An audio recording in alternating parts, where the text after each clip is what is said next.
तो कहेंगे योगी को मठ भेज देंगे, सुनिए। और फिर उसके बाद जब इधर आते हैं तो क्या अखिलेश को सैफई भेज देंगे। अरे वो तो कह रहे हैं कि अब पूर्वांचल के मुख्यमंत्री बनेंगे। अब इतनी उम्र हो गई है, उनका बुढ़ापा हो गया, कैबिनेट मंत्री अभी बने हुए हैं।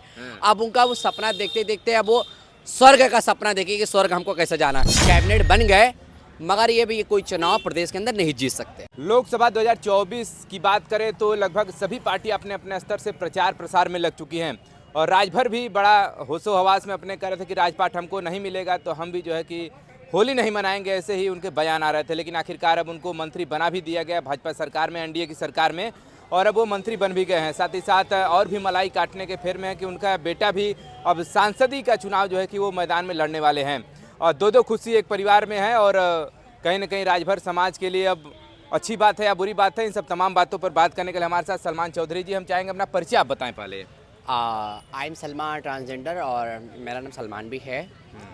आज हम लोग इस बात पे, समुदाय पे बात इसलिए करने जा रहे हैं कि लगातार जो छोटे छोटे दल दर बदल कर रहे हैं और ख़ासकर इस वक्त बड़े चर्चे में चेहरे जो चल रहे हैं राजभर।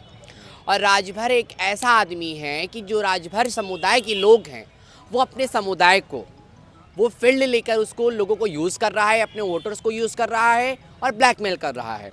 इसलिए कि वो पहले भारतीय जनता पार्टी में रहा, विधायक बना, विधायक बनने के बाद वो मंत्री बना, वो इस्तीफा देकर वो 22 में चला है। जान रहा है कि सरकार नहीं बनेगी, उसको भी दोनों पार्टियों पर भरोसा, ना समाजवादी पर ना बीजेपी पर उस वक्त भरोसा नहीं था, वो बीच में अटका था। तो उसने सॉरी सपा की सरकार बन जाएंगे तो मैं इसमें मंत्री, कैबिनेट मंत्री बन जाऊँगा, तो वो छोड़ के आ गए इधर। और आने के बाद जब इनका देखा कि जब बीजेपी की सरकार बन गई तो फिर ये पलटू राम की तरफ पलटने की कोशिश की। इन्होंने बहुत किस्से अपनाए। बयान पर क्या कहेंगे? मतलब इधर रहते हैं तो कहेंगे योगी को मठ भेज देंगे, सुनिए। और फिर उसके बाद जब इधर आते हैं तो क्या अखिलेश को सैफई भेज देंगे। देखिए, ऐसा व्यक्ति हम उसको क्या कहें, देशद्रोही कहे, प्रदेश द्रोही कहे या लोकतंत्र द्रोही कहे, क्या कहे? ऐसा आदमी जो झूठा इंसान जो एक मतलब कि पार्टियों के साथ छल कपट कर सकता है तो वो अपने वोटरों के साथ, अपने समुदाय के साथ कितना वो छल कपट करता होगा। और योगी जी को मठ भेज देने की बात कर रहे हैं, अखिलेश जी को अगर सफाई भेजने की बात कर रहे हैं, हम उनसे कहते हैं खुद को वो कहीं चले जाए तो अच्छा है। हाँ। खुद को ही प्रदेश छोड़ के वो कहीं चले जाएं तो अच्छा है। अरे वो तो कह रहे हैं कि अब पूर्वांचल के मुख्यमंत्री बनेंगे। देखिए, पूर्वांचल के वो कैबिनेट मंत्री हैं, वही रहे। अब इतनी उम्र हो गई है, उनका बुढ़ापा हो गया, कैबिनेट मंत्री अभी बने हुए हैं। अब उनका वो सपना देखते देखते अब वो स्वर्ग का सपना देखे कि स्वर्ग हमको कैसे जाना है। अब अच्छा ये बताइए, लोकसभा चुनाव 2024 आने वाला है, सुनने में आ रहा है कि उनके लड़के को सांसदी का सीट भी मिलने वाला है, तो सांसद भी उनका लड़का बनने वाला है। देखिए, भारतीय जनता पार्टी से हमारा यही निवेदन है, इनको तो आपने कैबिनेट मंत्री बना दिया, इनको टिकट ना दीजिएगा लोकसभा का, ना तो फिर ये दोनों भाग जाएंगे। अगर से इंडिया की सरकार बन गई तो ये दोनों बाप बेटे इंडिया में भाग जाएंगे। तो मतलब भरोसा नहीं है, भरोसा नहीं है। और सारे राजभर समाज से भी निवेदन है कि इसको वोट ना दीजिएगा, इस दोनों बाप बेटे को वोट ना दीजिएगा। ये सब बनना चाहते हैं राजा, इस प्रदेश के राजा बनना चाहते हैं और ऐशो आराम की ज़िंदगी जीना चाहते हैं। ये दोनों को वोट ना दीजिएगा भैया, चाहे इसको घोषे से मिले, चाहे प्रदेश के कोई कोने से वोट बीजेपी देती है इसको टिकट, तो इसको बिल्कुल वोट ना करें आप। और भारतीय जनता पार्टी से बिल्कुल निवेदन है कि राजभर को टिकट दिया ही ना जाए। अब तो मंत्री बना दिए हैं, अब टिकट फिर क्यों नहीं देंगे? जब ऐसी बात होगी, कुछ गठबंधन हुआ होगा तभी तो उसी हिसाब से। अब कहीं ना कहीं सरकार को लग रहा है कि राजभरों को वोट कहीं उधर उधर ना चला जाए, तो सरकार बना दे रही है। तो सरकार बना दी इसलिए कि भैया वो बड़े जिद्दी इंसान हैं, वो झूठ का फार्मूला बना बना के जीत करते हैं लोगों से कि हम क्या बनाइबा तबे हम रहा तोरे पार्टी में, तो ना रहा चल जब दूरे। घोसी विधानसभा का चुनाव था तब से तो भाजपा छकाई रही थी, लेकिन अब चुनाव है आगे तो उसको लेकर कहीं दाव पेच खेल रही है। मैं चैलेंज के साथ कह रही हूँ, मैं किन्नर हूँ, मैं एक चैलेंज के साथ कह रही हूँ, राजभर तो कैबिनेट बन गए मगर ये भी कोई चुनाव प्रदेश के अंदर नहीं जीत सकते।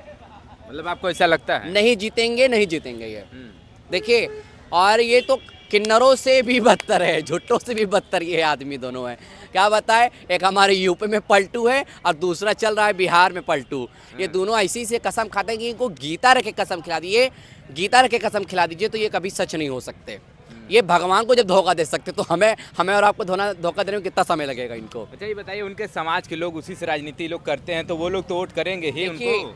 समाज से बस इतना निवेदन है कि समाज इस वक्त बहुत पिछड़ा है, राजभर समाज। और राजभर समाज से कहना है कि इसके उम्मीद पर ना टिके रहे, अपनी लड़ाई खुद से स्वयं लड़ना सीखे और इस राजभर के ऊपर बिल्कुल विश्वास करके इसको आप इसके पास मत जाइए। अपनी लड़ाई स्वयं लड़ना सीखिए, ठीक है, किसी के बल पे नहीं, ठीक है। चलिए अगर मान लीजिए वो राजभर को वोट नहीं करते हैं तो फिर किसको वोट करेंगे वो? देखिए, जो राजभर समुदाय के लिए जो आवाज़ उठाता है, जो लड़ता है, अब बगैर जाति बगैर समुदाय किए उसको एक इंसान की तरह उसकी हेल्प और मदद करता है, उसको वोट कीजिए आप, उसकी सरकार बनाएं आप।